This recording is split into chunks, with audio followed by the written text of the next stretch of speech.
Oui, bonjour, bienvenue.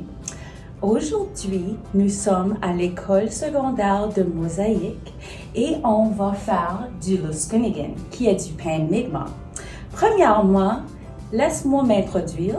Mon nom c'est Danielle Root et je suis la coordinatrice des programmes et services Mi'kmaq ici au CSAP.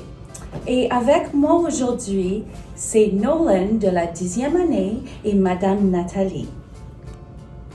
Les ingrédients pour le Lusconigan sont 2 tasses et demie de farine, 2 cuillères à soupe de poudre à pâte, une demi-cuillère à thé de sel, une tasse d'eau et un quart tasse d'huile ou de graisse végétale. Guidou, ma grand-maman et ma mère n'utilisaient pas nécessairement des tasses à mesurer, on faisait ça par l'œil, mais pour le but de cette vidéo ici, on a une recette. Alors, je sors ma cuillère. Je commence. Je mets la farine dans le bol, 2 tasses et demie. On a poudre à pâte. C'est important de mélanger les ingrédients secs avant. Okay?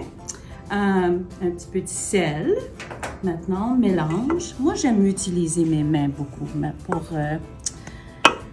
pour cette vidéo, on va faire ça de façon professionnelle. Alors, voilà. Simple, les ingrédients. Dans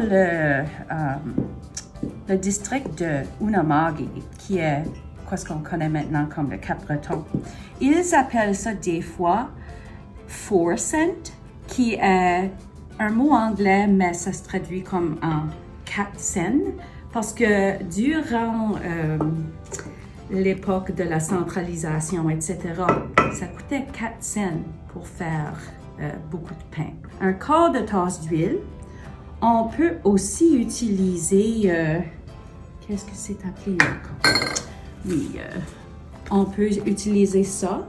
Utilise ça souvent pour le bannock, qui est une forme de Lusconigan, mais les peuples autochtones souvent utilisent ce type de pain, puis on le connaît comme le bannock. Alors, maintenant, je prends ma grande cuillère et je mélange jusqu'à ce que le mélange soit comme mietté, en miettes. Et puis, voilà. Juste un petit peu plus. Je pense que c'est bien, vous autres? Oui. Je pense que oui. OK. Alors, on met l'eau.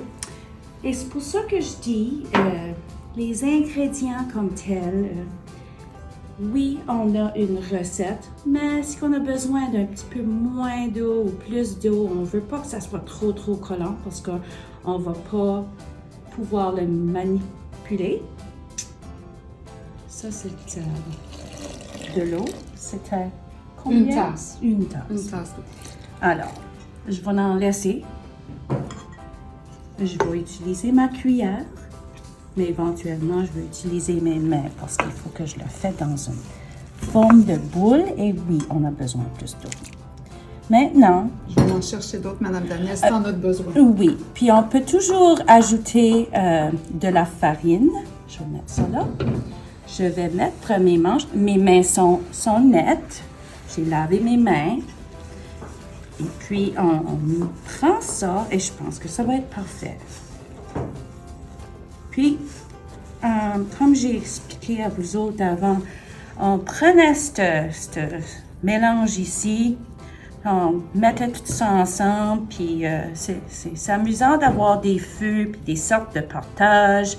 Puis, simplement, on peut le mettre sur un bâton, puis le cuire sur le feu.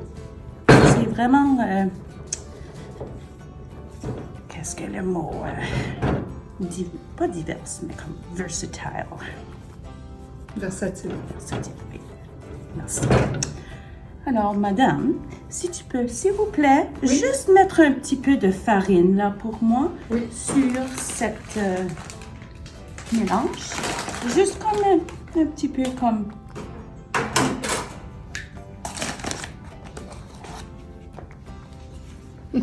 T'as lavé tes mains aussi? Oui, je C'est lavais correct. mes mains, Madame Daniel. OK. Très bien.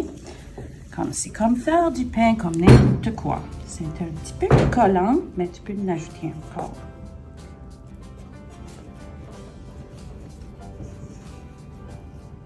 Je pense que ça va être...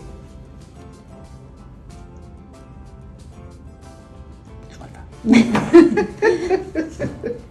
J'aime être les seules mains dans la cuisine. Oui. Et là, c'est une boule. Regardez la boule avec... presque une boule. Puis là, quand on le forme dans une boule, on est prêt pour le cuire. Alors maintenant, on a mis de l'huile dans un poêlon, juste assez pour couvrir. On l'a chauffé à feu moyen, peut-être un petit peu moins que feu moyen, parce qu'on veut faire sûr que le pain cuit. Et puis, voici ma boule. Je vais juste la bouler encore un petit peu. Puis, ça n'a pas besoin d'être une boule parfaite. Juste au moins qu'on va essayer de couvrir tout le poêlon, mais peut-être ça va pas être... peut-être qu'on pourra pas le faire, mais ça c'est ok aussi parce que des fois, on a des feux, puis on fait des choses, des rassemblements, puis on aime cuire le lusconigan sur le feu même avec un bâton, comme j'ai dit. Alors, je pense que 5 à 7 minutes, on attend que cette partie ici, le fond soit doré. Et puis, on le vire. Et puis, on fait la même chose.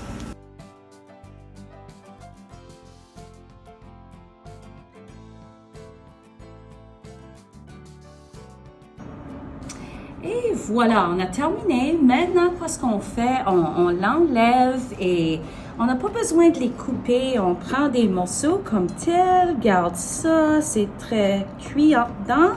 Et on peut le mettre avec du beurre ou d'habitude, la coutume, c'est qu'on utilise la mélasse. Et puis, on met ça sur la mélasse et c'est bon. C'est vraiment bon.